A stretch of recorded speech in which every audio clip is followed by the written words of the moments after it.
Hello everybody and welcome to another episode of Daffy's Roundtable. Today we're going to be talking about a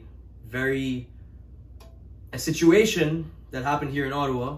That situation sounds wrong. It's not, well, maybe it is a situation. It happened here in Ottawa in May. A unique weather phenomenon. A unique weather phenomenon. Natural disaster. There we go. And it affected a lot of reptile keepers in Ottawa, and not even just in Ottawa, in most of Ontario. Before I get into what sort of happened though, I need to introduce my lovely guests for the evening. So first of all, I'm going to start with Mr. Theo, because you already know Mr. Theo. We've met once before, I think. Yes, this is Theo's second episode. If you haven't already seen the first episode with him, go check out the Shrimp Talk. We have 2 parts. And so he's returning for, I guess we call it the 3rd episode, since there was 2 parts. So yes, Theo was also very affected by the situation. I guess that's what we're calling it. The weather phenomenon. The weather phenomenon. It changed my life. I'm not kidding. He's not kidding. So that is why Mr. Theo is back. Nature State 7. And yes, Nature State 7. And introducing for the first time, but definitely not the last, Jay. Hey Jay.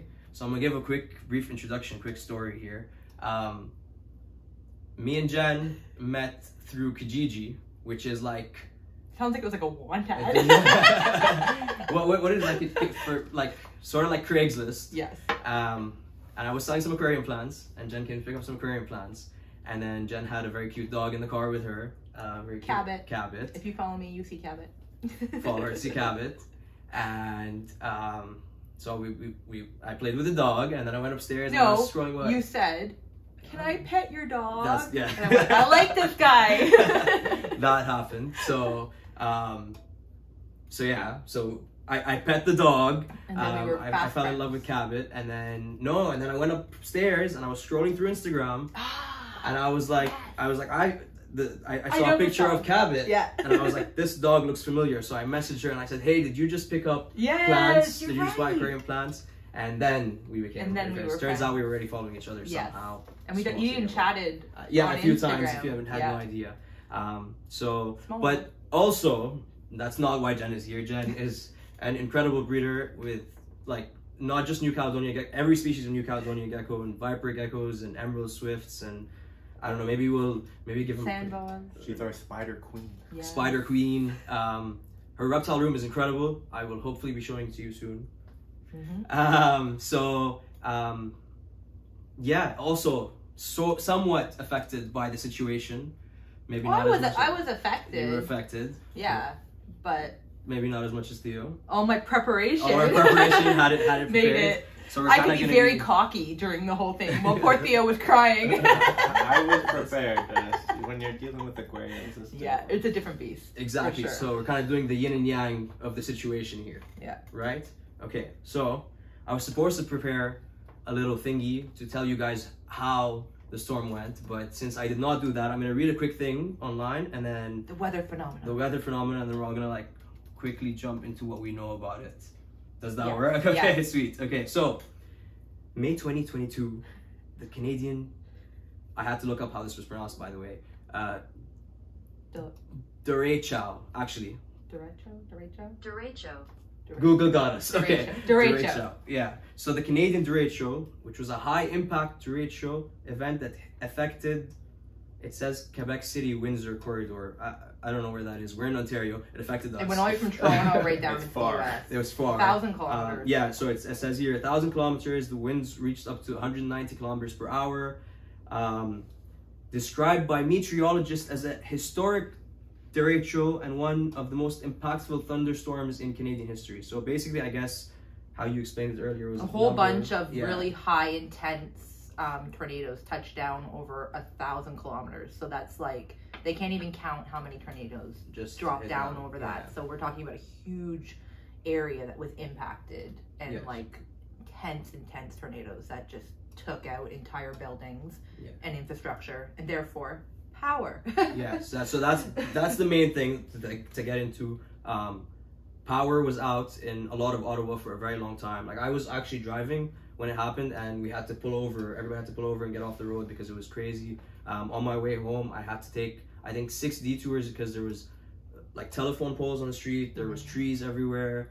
I saw cars with trees and telephone poles like smashing them. It was very bad, like very, very bad. Like one street up for me, entire houses just had their whole roofs gone.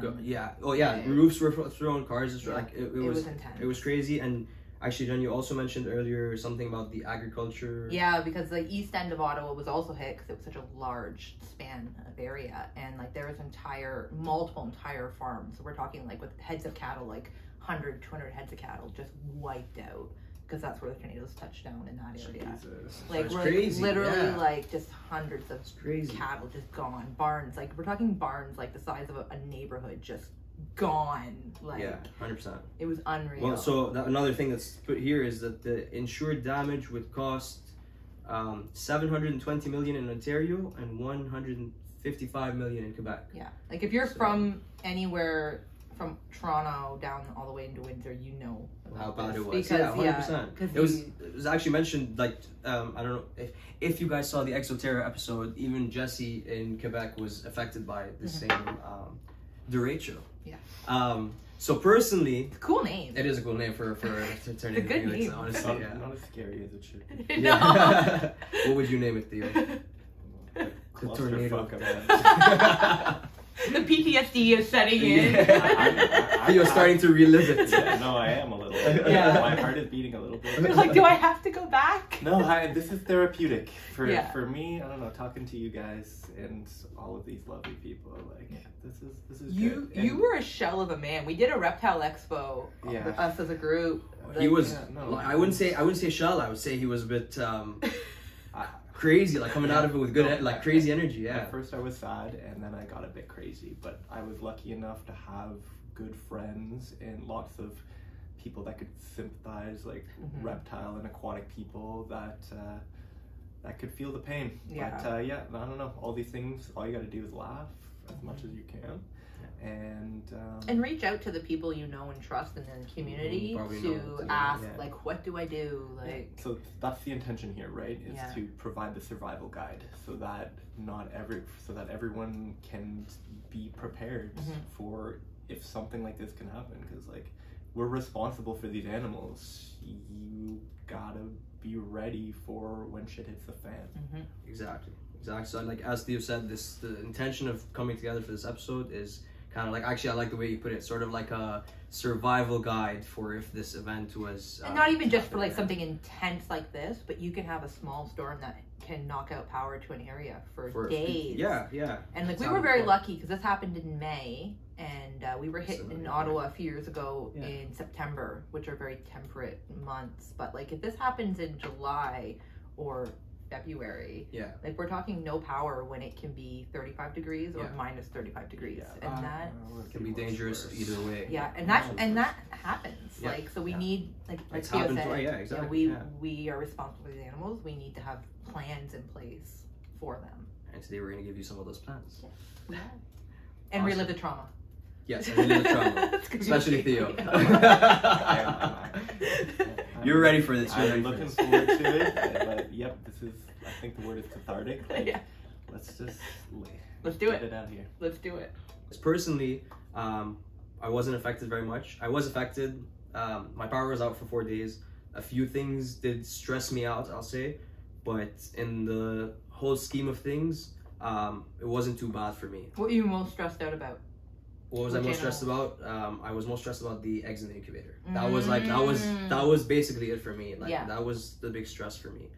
There was a few other small things like the aquarium is not running. Like the filter's not running, like stuff like that. But I'll get into that in a minute. How long were you affected, Jen? So I was like 6 days, maybe 7. Okay. Yeah, give or take. And so like I was definitely affected mostly because of the amount of animals I have. Guys, the reptile room really is huge. With the amount, but for the most part, I had the generator running. So like my incubator never suffered. Like so, I was able to focus on the things that need it, and my AC was running because I have a dedicated AC unit for it. So, Like, I was really not that stressed out. Okay. Was there anything that you were like I said, I was stressed about the incubator. Was there anything that did stress you out? The Rankins, probably, and the Swifts. There's things that needed heat. And the things that needed the high heat, because I was also trying to keep cool in there. Yeah. So, because on the second floor, it's a hotter area, so it's just trying to balance like the heat bulbs with the AC and just keeping things cycling. But for the most part, yeah, just the high heat stuff was really the only thing that stressed me out. Yeah, which actually brings up a very good topic, which I'll get it. Again, I keep jumping back and forth. I'll get into that in a second. Well, and the ice cream in the freezer, because I wouldn't let the freezer run, because I was running the reptile room. And the ice cubes that you can be chewing on. Yeah, everything in the freezer didn't matter. So yeah, just the ice cream. Just ice cream. It's funny. Actually, yeah, the food. I didn't care what the food. I was like, whatever. Animals. Animals, yeah. Theo? Yeah, and I went 10 days. 10 days of darkness. 10 days of darkness. And we all kept popping out of it. And then you were still one by one. Yeah, this is true. Everybody kept coming out of it one by one. Oh, I got electricity. Oh, I got electricity. And we text Theo, and Theo would be like, "Not yet, man, not yet." And then we were all moving past it. Yeah, like people were forgetting that it was even still a thing, and Theo still had no power. I remember I even drove by your area one day, and I was seeing lights from a distance. I was like, Theo got his lights back, and then the second I hit Theo's neighborhood, darkness. He pissed off somebody at the power company. was black, and it was crazy. My mom was calling me, and she's saying like every day, like the power is gonna come back on. The power is gonna come back on, and I was like taking depression naps and being like, when I wake up from this depression nap, I am gonna wake up the power, and the power never came back on. And so I'm laughing, but it was so awful. He laughs about it now too. Exactly. No, as I'm honestly grateful. Like I am grateful to this experience. It made me really appreciate everything. Like we take all of this shit for granted. Seriously. Like I am. Like the biggest thing. Like my basement is warm and like vibrating with air pumps and bright. And I always hated the air pumps. I found the heat not good, and just seeing it go from that to being cold and quiet, dark. I learned to appreciate everything. So I am grateful to it, and to the but experience. Other than that, like I don't know, I've said it before, like the more of this sort of small traumas I experience, the funnier I get.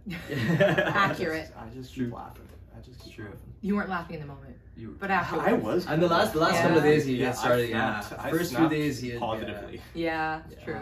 But yeah, so I went 10 days. Yeah.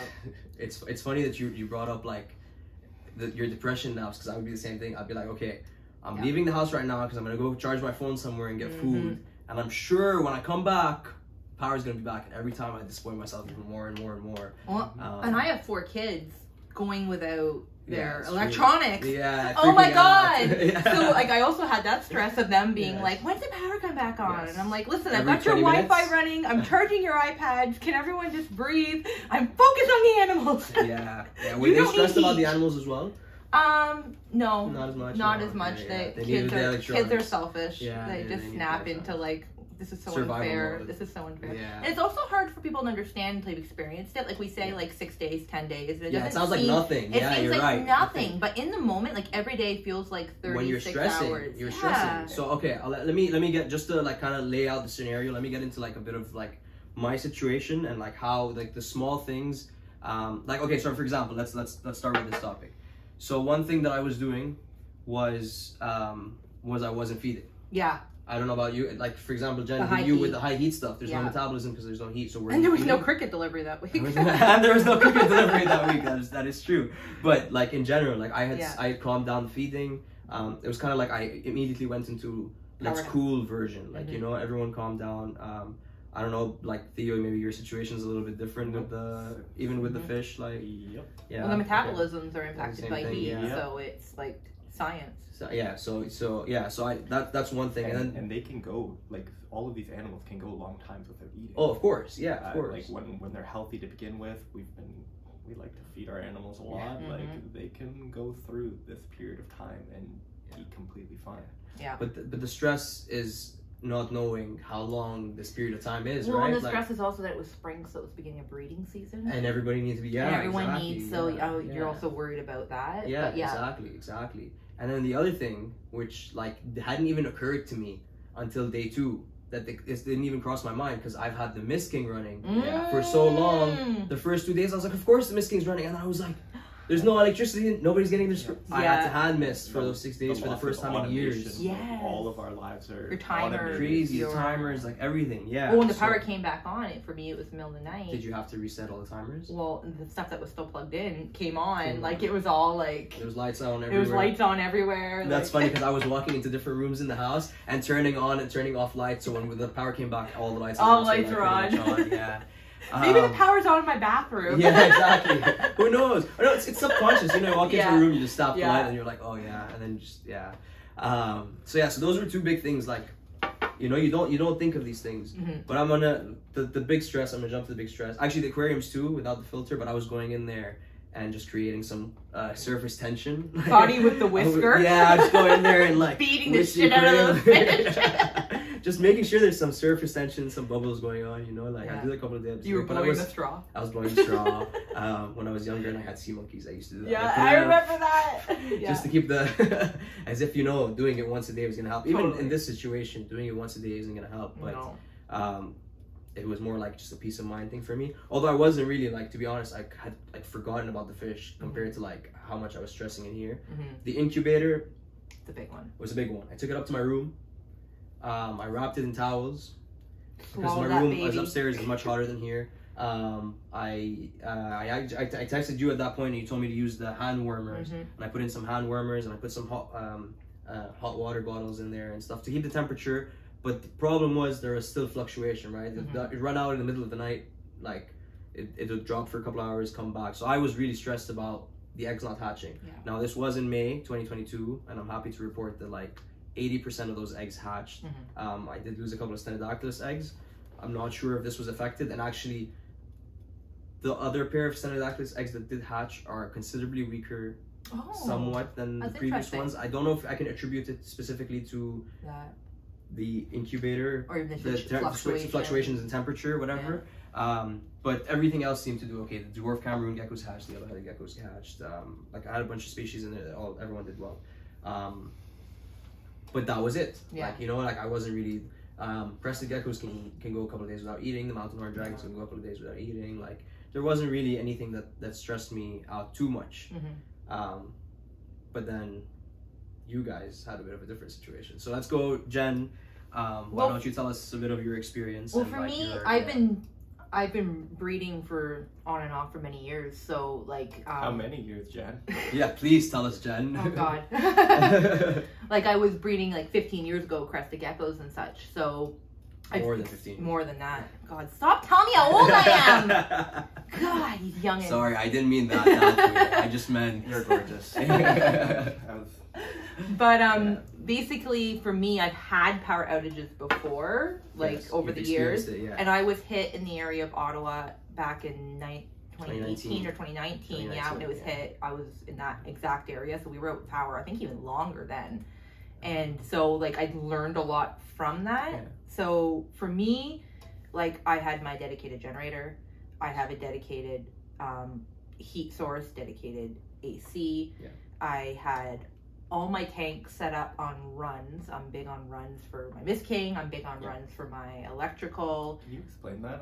I don't even quite understand. So, like when we're doing all of this daisy chaining that we're not supposed to do, that all reptile keepers do. Like different. Yeah, when you're plugging them all in. And all the Mist Kings going more than like, this is a 20 setup Mist King and I have more than 20 tanks on it, that kind of thing. Like, so for me, I'm big on separate runs. So like I'll have 10 Mist Kings set up to one on-off valve, and then another 10 set up to another on-off valve. Okay. So like when I'm running my Mist King, I'm never misting everything at once. It's automated in that I can press a button, turn it on, and mist everything in 5 minutes, but I'm still turning each section on. So like my crested geckos will get a less long period of misting than like my dark So, frost. but you have to be in the room yes. to physically mist. But I think it's important, like especially when you have different species. Like if you're doing one species, it's one thing. But for me, like having everything come on and off the same amount doesn't make any sense. Like I have things that need 90%, things that need 30. Right. And like each tank sometimes like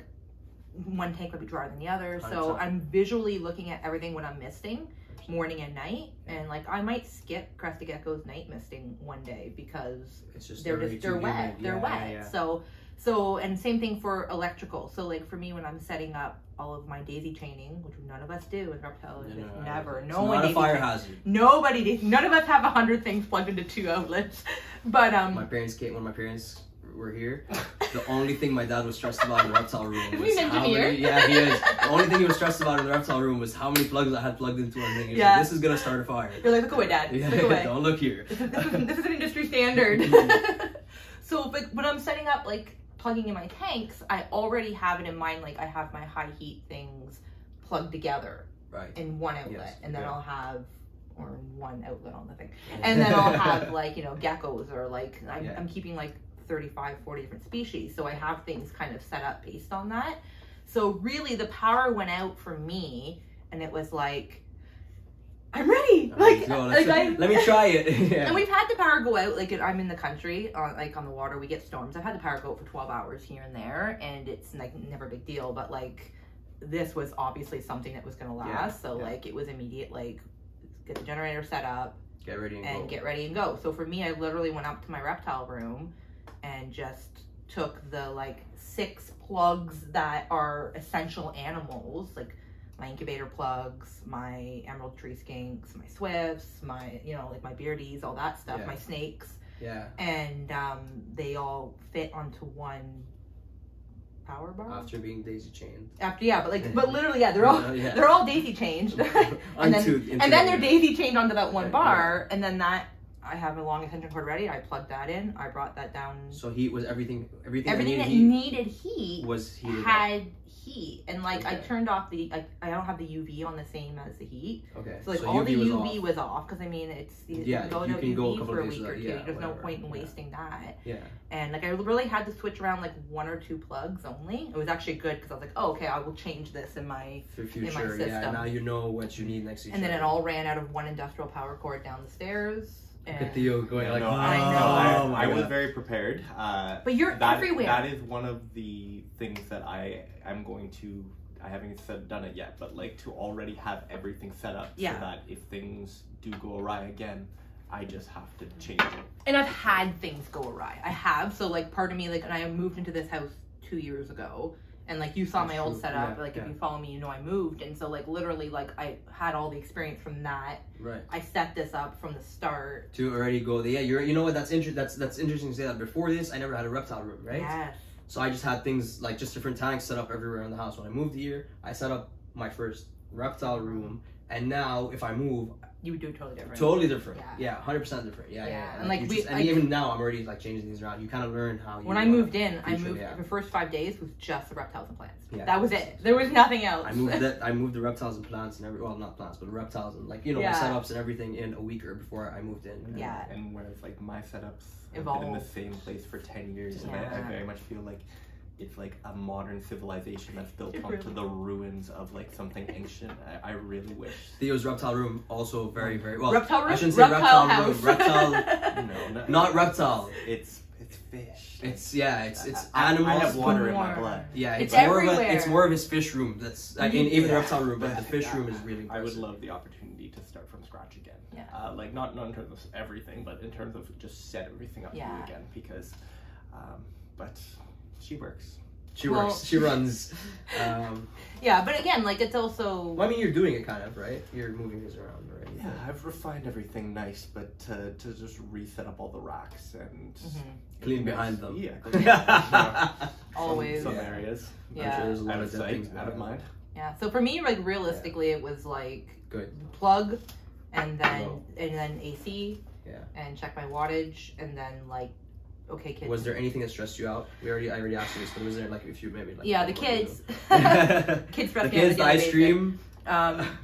You know what? Not reptile related. What about your small animals? Yeah, so I do have a lot of small animals. Right. Again, for most small animals. I don't know if people actually. I don't know if everybody refers to them as small animals. At Critter Mammals, Jungle, we refer to them as mammals. small animals, but we're referring to here is like hamsters, rats, dagoos, gerbils, yeah, all the small like things, that, the little mammals I have. So for most of them, it's overheating. So again, they're all usually in one area of the house, and I have a dedicated AC there. Right. It wasn't July, so I didn't have to run it that often, but it was definitely making room to keep it cooler up there for them. But yeah, that wasn't a huge stress because of the time of year. No. Yeah.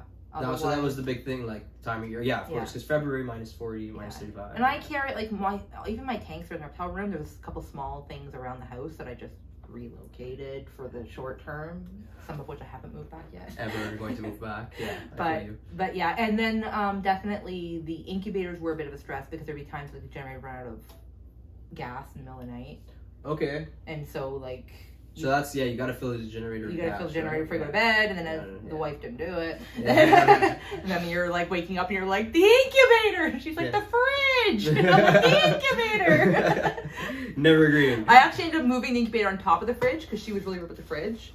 So she would always make sure that the fridge wouldn't turn off. So I was like, as long as the incubator's at the top of the fridge, she'll make sure that it's always running. Yeah, it's interesting, okay. But yeah, otherwise... And also maybe the heat from the fridge might help it a little bit. Maybe. I don't know. Yeah. So other than that, no stress. No, it was literally a chance for me like to test all the systems I had in place. I had all kinds of other backup systems that we'll talk about later that I never even used, that I would have used like if things were going bad. So I didn't even resort to any of those just because it was set up to go. Okay. And it was just really that one cord. And it went. Okay. Awesome. It went. The beardies had heat. I was feeding. You were feeding. I was feeding. Oh, you were feeding most of it because they had heat. So I fed snakes. Okay. Yeah, on schedule because they had their heat. So. Do you feed on schedule? Yeah. This is something I'm asking a lot more people now. My snakes, I do. Because I don't feed anything on schedule. You feed your snakes on schedule? Yeah, I'm a snakes, I do. Interesting. Yeah. Okay. Cool. Do you feed on schedule? No, I feel them out.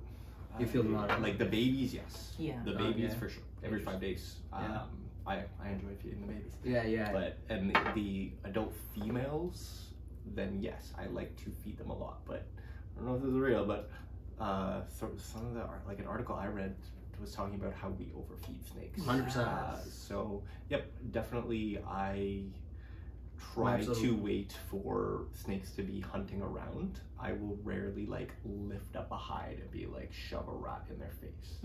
But people do it differently. Rats are expensive. Yeah, the females I like to, when they're breeding, definitely like to put on as much weight as I can. Babies, I like them to go as fast as possible. Maybe that's the wrong thing to say, but I like feeding babies. You want to make sure they're well fed. Yeah. Get as many meals into them so that they're well started. Like, ball pythons, they're not always the greatest eater to begin with, but like things like the males, I will wait until they are patrolling around. And yeah, I've been doing that for a long time, and I've never they all grow consistently.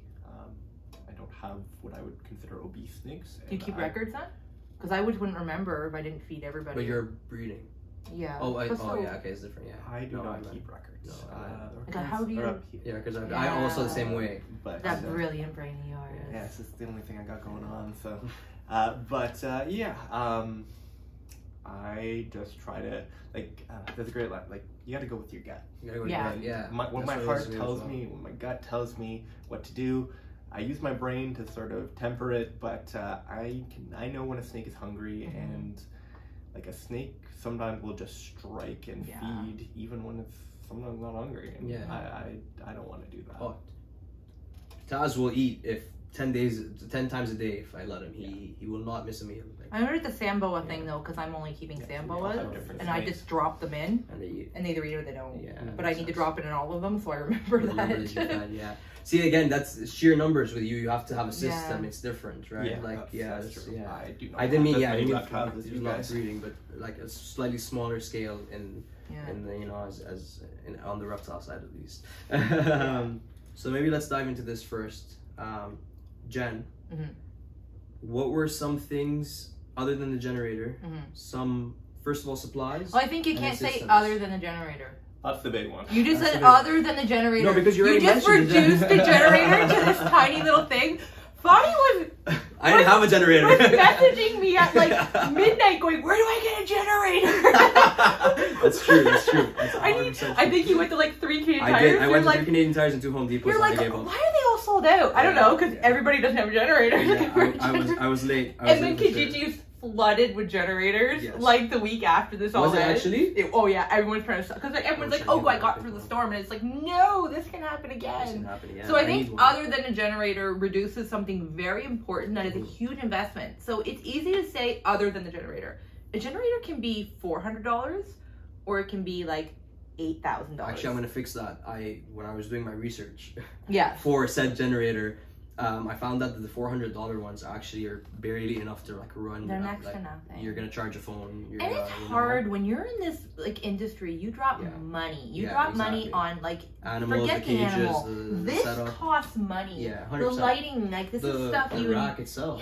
You invest money into the bits and pieces that go around the animal. And a generator is one of those things that is key. So like we had a generator before, but like the generator that I bought in preparation for this basically is a good fucking generator. Do you know how many watts your generator can? That's a great question, Theo. We can edit that into the video afterwards when I ask my wife. I'll just have it like this many watts. Yeah, but like literally, this is Jen's picture for generator. Yeah. It's really pretty. Oh, we can do that too. We could. I love it. We've used it many times. But like literally when we were investing in a generator, we were looking at like all the things that on my beer. Protein. Frog room things. Problems. Protein. But we were looking at like what it does, the size of it, like because there are generators that you can technically run on a balcony of. That was what I was about to ask you. You have to run the generator outside, correct? You have to run it outside because it's exhausting. Far away, like ideally far away. There actually wasn't an incident in Ottawa during this storm where somebody passed away because the generator was running in the garage. There was, or there wasn't? There was, and they went out to charge their phone in the car while the generator was running in the garage, and that person lost their life. By the end of it, like I just smelled like my skin smelled like gasoline. I remember when you told me that. But I feel like I could smell the carbon monoxide. Yeah. Or I could smell something. We taped the doors because we had it right outside the front door, so we could easily. We taped the door because the whole house was smelling like it. How would you get in and out? You just undo the tape every time. Oh yes. We have multiple doors. Yeah, we just didn't use that front door there. But you have multiple doors too. I came into your garage door today. There's a door, right? There's more than one door to a house. Yeah, but like we had to tape it because it was right outside the front door, so that it was easy to run up. But like, so the generator was an investment. It was a lot of money. Yeah. But literally, I purchased it knowing that it can save my collection. Yeah. And we talked about this earlier, but again, relating to this generator thing, like this happened in May. If this happens in February, you're not just running heat. You're running you AC. Have to run. You're running heat or AC, in July. So like those are things when I was buying the generator that I was looking at, like being able to run heaters, like this stuff. And again, the heaters, I didn't need it this time of year, but I have. I think you've purchased similar ones for your fish room, like the standalone heaters. Oh yes, yeah. I'm like, I gave you the link. Space heaters. Like a space heater, exactly. But like, these are things that you need to basically have on hand, and they take up space and they cost money. But they're things that when you go out in an event like this, you can't buy them anymore. Yeah, you gotta put your space heater on the generator, and then you gotta put all these. So the generator to me is important. It's something that and if you are in an apartment, which many people are, it's something you should be thinking about, like in terms of like a balcony. Can you run it on there? Mm-hmm. Like just it's stuff to think about, and just I mean, not everybody can. Like obviously, it's not always an option, but when you're getting to a certain level, it is something you should be planning for. Where you would put your generator. Like, that's the other thing, too. Like, in my old house, we used to run it out through the basement window. Like, we knew in this house where it would go on the front porch so that it was easier to run it through the rest of the house. So, like, the generator is a big deal. Fadi, you need a generator. I need a generator. You need a generator. Well, if you had told me that they were selling them on Kijiji after the week was over, I would have bought a generator. Yeah. But no, and it's easy to be like, I'll do it. I'm going to look into it. That's the thing. I'm going to look into it. I'm going to do it. But there's no, like... You saw that week I texted you, like you said, I texted you like midnight, whatever it was. saying like I need a generator, and I was willing to spend whatever for your incubator, and whatever time for my incubator. For your incubator. But now that it's not urgent. But now that it's not urgent. But imagine if it was like February. I'll get it later. I'll do it later. Yeah. You know what I mean? Or if it was like, July. Yeah, 100%. 100%. So like, no, you're right. These are big pieces. Having a stand-up AC, having a heater, having these are big. Like, but these are things that you need to think about your investment ahead of time. And I mean, depending on the size of your collection. The flip side of that is I had a lot of people messaging me on Instagram going like, what do I do? What do I do? Yeah. Smaller collections, it's different. So like in a big thing I was recommending to people. And what is your Instagram? Hey Jay. Proceed. So I go for like in a smaller setting, like if you're talking in the winter, having cooler boxes and the heating, what are they called? Heat packs. Heat packs. Oh, the heat packs. So, and it's funny. Hand warmers. Hand warmers are easy to get. That's what I used. Yeah. You can't order that in the last minute, but you can order boxes of the ones that go 36, 72 hours that you use for shipping. Yeah. So these are things that you should just, and I have them on hand just in case. I didn't need them in this situation, but these are things that you should have on hand because they can save your ass and your animals. Yeah. If you've only got a few animals, you can easily bin them, put them in there. If it's your house can be 10 degrees Celsius and you can have that at 70. Yeah. Like, and that can be life or death. So having those kind of things. There's one that James told me about that keeps the whatever it's in stays at 21 degrees Celsius. Yeah. So that one seems like prime. Well, in our whole adventure in the store in terms of getting all of these products in kind of came around that same time because people were like, how do we ship right now? How do we ship? And then and then after that, like, how to keep my animals warm, how do I keep them cool during these events? So like it was something that other people in Ottawa were suddenly looking for to create their like survival kit. Yeah. So so I think the generator, again, I keep circling back to it, but it's important. No, 100%. Yeah, you're right. I downplayed it by saying other than the generator. And just buying a generator versus buying a generator. Like my generator was able to run the fridge, my children's electronics, the incubator, all of the like need be like, so I mean all of that money that was spent on it was like, it's worth it. It was worth it. But like that's probably where my like lack of stress came from because we were never overloading the generator. And it's important because a lot of keepers, for example, like not even just food for the freezer, but like snake keepers with their rat freezers, fish keepers with all their frozen food. Money people lost in rats. It's crazy. It's crazy. Money people lost in rats. A generator strong enough to run a fridge or a freezer is very, very important. Doing the research. So I guess I'll jump in for a second. Yeah, go ahead. I do know how many watts or how much my generator could run. How big is your generator? Oh, I love this. I love this. I know what he's gonna say. I love this. My generator can run 3.5 kettles. So I brought my generator, like I didn't buy the biggest one. I've had it in my hallway for like 4 years. My roommates were always like, get this friggin' thing out of here. I'd be like, no, one day this is gonna be very important. Giant paperweight. But so I had gotten my generator pretty close. Like I was calculating I'm not a math guy, but I was getting close to the limit of the generator. And then one morning I was like, I'm pretty messed up right now. I'm gonna make myself some coffee. And I turned on the kettle and I just hear the generator start freaking out. And then I look at the bottom of the kettle. The kettle can handle takes 1,000 watts to friggin' boil water. So yeah, my generator was not as gangster as yours. I could not run a fridge. I was eating Uber Eats every single day. I had the Wi-Fi. And Theo's like, and the storm ended, and to this day I'm still eating Uber Eats every day. Unfortunately, yes. But you were already eating Uber Eats. No, that's fair. But I was forced to this. I just want to make spaghetti. It wasn't a choice. But you couldn't make toast. I did not have the deluxe generator. My little generator, I both love and hate it because like I love it. It saved my life. But I hate it because it's associated with trauma now. Yep, I waited for it to go on sale 1 year, like long ago. I knew that I would need it. You're right, the reptiles definitely do need it, but especially for aquariums. Aquariums need more tech, in my opinion. Yeah. And I think that's just straight up true. Yep. Well, I keep plants, so I had to keep the plant lights on, which is similar for you for the aquariums for plants. No. I don't want to get into it too early and like spoil what the big thing is, but yeah, I don't think it even was just the aquariums for Theo in general. Like I think it was my plants suffered. Like, and I was willing to let my plants suffer. Yeah. My vertebrate animals did not suffer. But no, my basement was still basically dark. I was running little, like I just would go down with a lantern. Yeah, I would like to get another generator. I looked into ones that are quiet. They cost 20 times more. They do. And they're probably not quiet. They're a lot quieter. And small. Like mine is very small. Yeah, so mine's a big beeping piece of electricity that fucking shakes the house. Like, I'm sensitive to noise, and like, it's a good old Grinch. Like, the Grinch's problem was that he had like an ear infection and couldn't stand the singing. Like, my whole neighborhood was shaken. Yeah. Theo's generator. No, and eventually they all started humming. Yeah, the first night I turned it off. The second night I left it on, and I get a knock at 12 o'clock on my Was it that loud? Dude, I could hear it at the end of my street. Wow.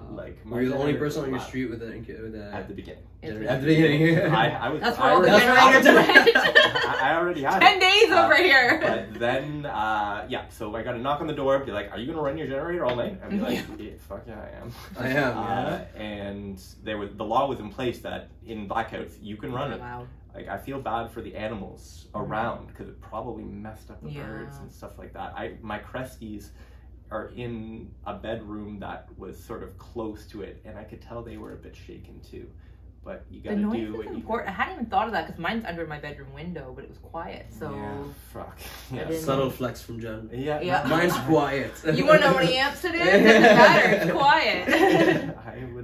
I would improve that, but in terms of it doing what it needs to do, it did it. Yeah. It did the job. But you can have generators that literally hook up to your electrical panel and run your whole house. Because my neighbors had that, and I was like, you got lights. Like you can literally get generators that are $20,000 down to generators that are like $300. So it's just a matter of understanding what your generator does ahead of time, and even like testing it is probably a good idea. Like, we used our generator a lot ahead of time because we like take it out to the ice rink in the winter and stuff. Like, we use it for other things around the property. Interesting. So like, and a lot of people don't even realize So it wasn't your first time running it? No.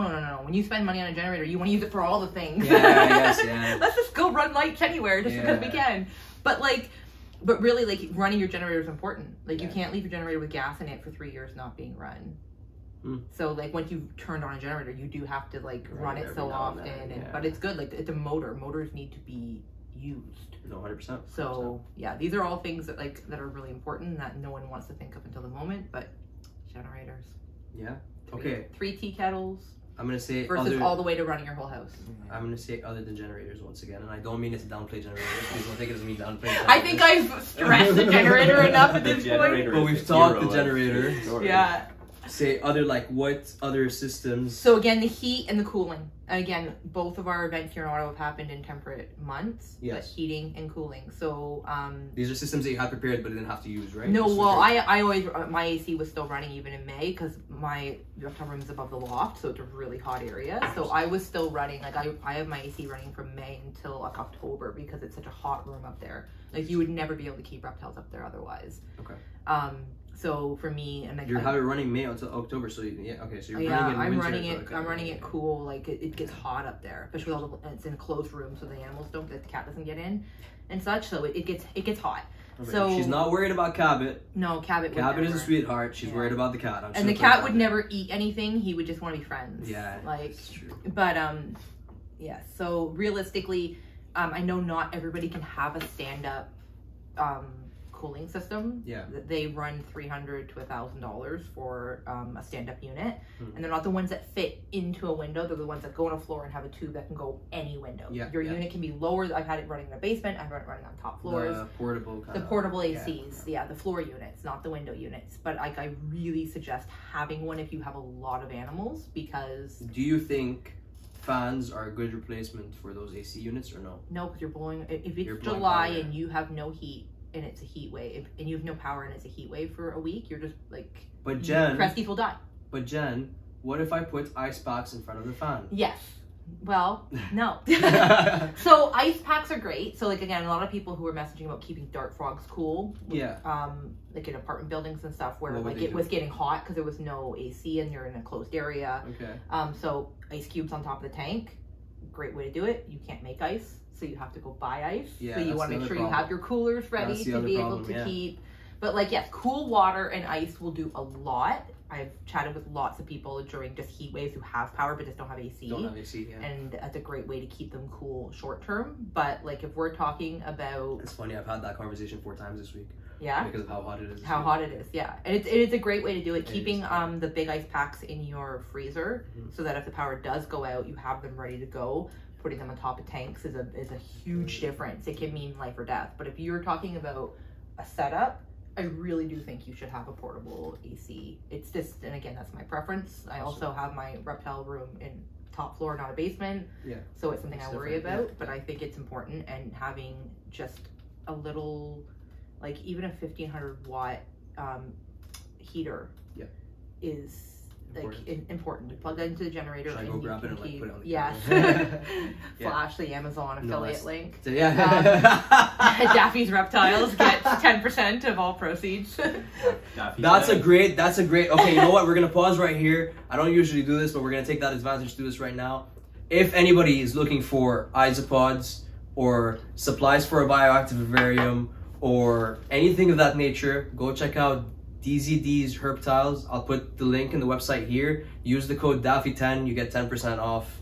Awesome. I've purchased Okay. from him many times. Next time you do use Daffy10, you get 10% off. I will. And what about the big guy? What about What about- EXO? What about EXO? Oh, well, yeah. Obviously, shout out EXO once again for sponsoring this episode. All hail EXO. All hail I was EXO. gonna say, Everyone I'm gonna say get a little bit more professional now. Shout out EXO. Fluval's cool too. As Yeah. Fluval sponsor Theo, please. Fluval give me money. Yes. You give them enough money. Oh, wow, too. That's how it works. Yeah. Yeah.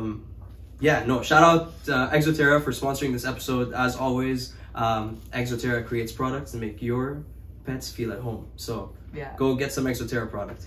As people who have a million exo products in their exactly. house. Yes. Awesome. Yeah. So, any other? Yeah, so cooling, heating, and then having your survival packs. So I have the big... What is in your survival pack? My Okay, survival that's good. packs are literally like coolers. Just the big coolers. If you are in fish, you have lots of these. Mhm. You can buy these at the grocery store. They're just like the styrofoam coolers. If you're in the industry, you've seen them from like shipping boxes and Yes. such. Just the cheap styrofoam coolers. You do not have to go out and buy like a $300 giant Coleman cooler. We're talking styrofoam. Like it's all at the base of every heat keeping or cold keeping system. And order your heat packs and your cool packs ahead of time. So you need to have a summer one and you need to have a winter one. And like realistically, if I had no power and my generator blew up, I would cry. That's And step one. That would be step one. I would cry. I'd tell my kids to go away because they'd be whining about the electronics. And then I would pull out, like, worst case scenario, I have a plan. Like, my beardies would go into small little containers and they would go in the Kind of like you were shipping them. Yeah, like you're shipping them, exactly. Yeah. They can ship for 3 days. Yeah. Like, during bad seasons, there's some animals that can be shipped for a week. Like, you would go down into It's like... horrible, but it's true. But like it's hard to imagine because like I mean as bad as it was, like most of us had generators running. Like we were worried about suffering, we weren't worried about death. But Yeah, like if it's February, we're talking about death. Worrying about that. Oh, We're worrying about absolutely. death. Absolutely. So like I have my system set up and I have containers, like shipping containers ready to go basically. Because if it came down to that, if it's February and I have no power and I can't get my generator running, I'm going to take my heat animals and I'm going to get them set up in those things. And That's really cool. And Never- it's something new to me. Something you don't consider, right? And No. so personally, it's always cold down here. So July wouldn't even would stress me, but it wouldn't stress me as much. February that would be horrible for me. like the ice storms in Ottawa back Yeah, in the oh yeah. 90s. Like that's Back in happened last here. year, I don't know what you're talking about. Back last year, Yeah. in the night, back last year was Well, in the horrible. 90s, it was out Yeah. for 3 weeks. Oh yeah, was In it some Okay. areas of Oh, Ottawa. okay. That- I Like didn't know it that. was like I'm aging myself. I didn't live here, but like it was all like. I didn't live here either. But- They say that this storm caused more damage than that, though. Yeah, Did they? Wow. to reptiles. Specifically to To the hearts of men. Yeah. specifically Theo. But like you have to think worst case. You have to have these things Oh, set up. absolutely. Like it's hard to Absolutely. imagine taking your animals and putting them in deli cups and putting them into a box to keep them Yeah. alive. But like It is what it is. It is what it is, It's, like- it's between death or being crammed for a couple of days. Yeah, and like we're destroying our planet. Yeah. Like we are like heading towards it's gonna extreme get worse weather. It's not gonna get better. We've had 2 tornadoes in the last like 3 years. Like it's gonna get worse. So. Actually, they're predicting this will be a yearly thing now. Lovely. Yeah. So Sorry. go get your generators. Can we get a generator sponsorship? Exoterra should make generators. Yo, that's a genius idea. Reptile generators. That's hilarious. But no, so like having your ready to go packs with the heating and cooling, and you can order these things from places like Northern Gecko and stuff. Like you can order packs of heat packs, and you can order them in packs of like 30 and 72 hours each. Yeah, that's gonna keep like a thermos. What do I call them? Like the fishing boxes. Yeah. What do they call it? What are they called? Cool box. No. The styrofoam box. Styrofoam box. The tone of judgment. But that's going to keep it warm for a long time. You know that Theo has a room filled with styrofoam boxes? Exactly. I've got gear. You've got gear. You've got styrofoam. We're doing the orders for the store now, so yeah. You've got styrofoam. I've got Primo. He should start selling the... Honestly, though, like someone should be selling like survival kits with the right packs, and you just pack you crack them open, and they just keep it. So I think I saw a dog first aid kit the other day, and I was like, reptile first aid kit. Yeah, no, but it's important to have. True, so I mean, these are things I didn't have to crack into, but that I fully expect with the way we're destroying our planet, it'll be coming, and there might be times where I will have to do that. So planning ahead to that is really important. For me, I didn't actually have it, but I'm now going to have one for next time. It's the battery pack bubblers that everybody was looking for. So I've actually been researching a few of them because like my fish tanks did suffer, and I don't do fish on any scale. I just hobby fish. But like it's something that was a bit of a stress for me. So like that's something I'm looking into for, for next time. Now that I have the axolotls and the newts, that's because I'm getting axolotls and I have newts. Now this is something that I'm going to have to be stressing about as well. Yeah. But with the fish, I like the stirring seemed to be like they were okay. I don't know. Pistos are pretty hardy fish. Like they were. Okay, I can't get the image of you with a blender out of my mind. Yeah, when I had Oscars, when I had big fish, they would gasp at the top when the power would go out. Oh yeah. The small fish with lots of plants. Yeah, they should be fine. They're like keep an eye. Yeah. But I believe that they consume a lot less oxygen. Oh yeah, no, it's true. I definitely was keeping an eye. I was going into the room like 4 or 5 times a day with a flashlight and just shining it everywhere. But I just, not to say that animals are a money value or that I love one of my animals more than I love the other, but like I maybe do a little bit. But like, you know what I mean? Like the reptiles were. Accurate. But yeah, the reptiles were a little more like more pressing, let's say, in the moment to me than the fish were. Yeah. There's an element to this podcast where we're sort of like peddling fear as well, right? Okay. I'm a high anxiety person. So like I said, it's funny that you're like, what was like, it's so like awful, but I was kind of like, yeah. I get to test all my systems. Exactly. I've got my extension cord. I've got my like. So that's another thing I think we'd add to like a really long extension cords. Knowing where you will put your generator and how much of an extension cord you need and how much power that can take. Like because a good extension cord is expensive. Like 100%. And yeah, Theo, we probably are peddling a little bit of fear of this happening. But yes, I mean, people need to know. People need to be prepared. Take everything I say with a grain of salt because I am anxiety. But brand box. Like, this will happen to you. Your animals will die. Buy this product. It's coming next. Buy a generator. Exo-based generator. Awesome. So since we're sort of segueing into fish, I think this might be a good time to take that dive into. Let's think way back to May 2020. You're done with. I'm good. I'm done peddling the fear. You're done peddling the fear, Jen? Yeah. It's time for Theo to scare everybody. Like I said, it was a chance for me to test my systems that I've invested in and use it. So for me, it wasn't this terrible thing. My generator could do a lot of tea kettles, which is a big difference. And your system was flawless, like basically, right? Like everything went really well. Yes, and I was less days than you. Yeah. Significantly. Yep. It wouldn't. And people have to understand the layout of our setups. Theo's house is literally like a reptile house. No, don't. I have a reptile loft. That is not true. I have a basement where I have lots of fish. And but you have animals upstairs too. There's only one tank on the middle room in the kitchen. I have nothing in my living space in the living room. All upstairs. Yes, I have nothing in my bedroom. My bedroom is very minimalist. How many floors do you have with your animals on it?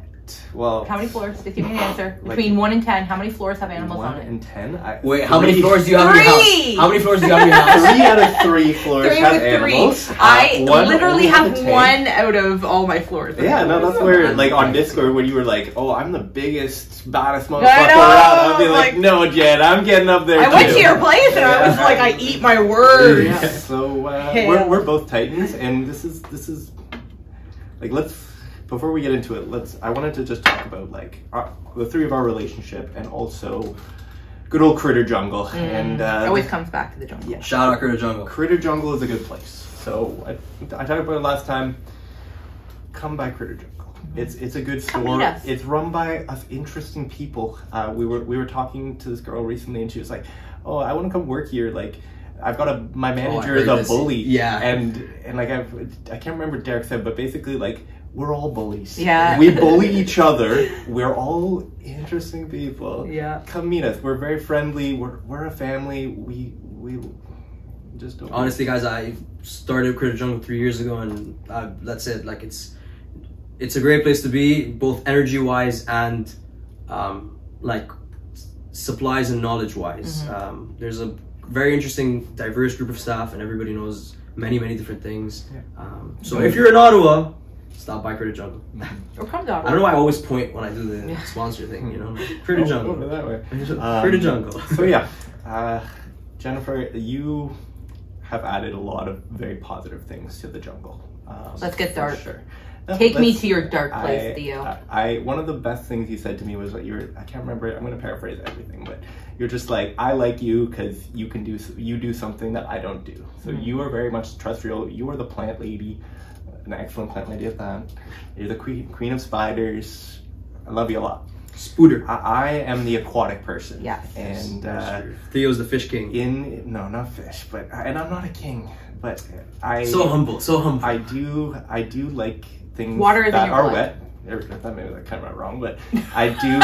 Don't we all? I am an aquatic person, and you guys are more terrestrial, and different beasts. I'm everything. The Critter Jungle, the middle of our beautiful section, is the plant area, and the bottom is all the aquariums with the plants we have for sale, and above it is all the terrarium plants. And I'm always nervous. You got that eye on that bottom tank. You're gonna start moving into my territory. And who you been talking to? Who's been telling you things? What sells more? We balance each other out well. So yeah, you provide the land, I provide the sea, and we are a good mix in that way. So yeah, that's that. So come by Critter Jungle, come meet this strange bunch of misfits, and we do pretty good. Shout out Critter Jungle. So yeah, last episode that I was in was very much like a care guide about Patty and I's experience into shrimp. This one, like, I've been looking forward to talking about this in front of an audience. All of my friends sort of both lived it with me because I'm vocal, and I never, like, I'm not an angry person. I never got angry. I got sad, and then I got a bit, like, sort of mischievous and chaotic. It was a bit of like there was a devilish energy there. I remember the switch, and it was when I just gave up hope, and I was just like, you move from like sort of relying on your own abilities to relying on like fate. And like, I couldn't get the power to turn back on, no matter how much willpower I exerted, no matter how much prayer to the fish gods and the stoner gods and all the gods that I pray to. The power did not come back on. For 10 days. That's hilarious. So I'm gonna just ramble a bit, and we'll talk. But this is a bit of a story. So yeah. So grab your popcorn, switch off your lights, Open a new beer, and listen to Theo's 10 Days in Darkness. Cheers. 10 days. Okay, everyone, I'm going to wrap up part 1 of the episode here. Make sure you stay tuned for the next episode next week to hear the story of Theo's 10 Days in Darkness. Make sure you give these incredible people a follow. Jen's Instagram is jheyj, and Theo's Instagram is naturestate7. I'll have the links to both their Instagrams in the show notes. Also, really quickly, I just want to thank everyone that's been listening and following along. If you are enjoying this podcast, please give it a 5-star rating on whatever platform you're listening to the podcast on. It really helps the show reach more listeners. I am Daffy's Reptiles on all social media platforms. Daffy's Roundtable for the podcast. Thank you all for listening, and we will see you on the next one.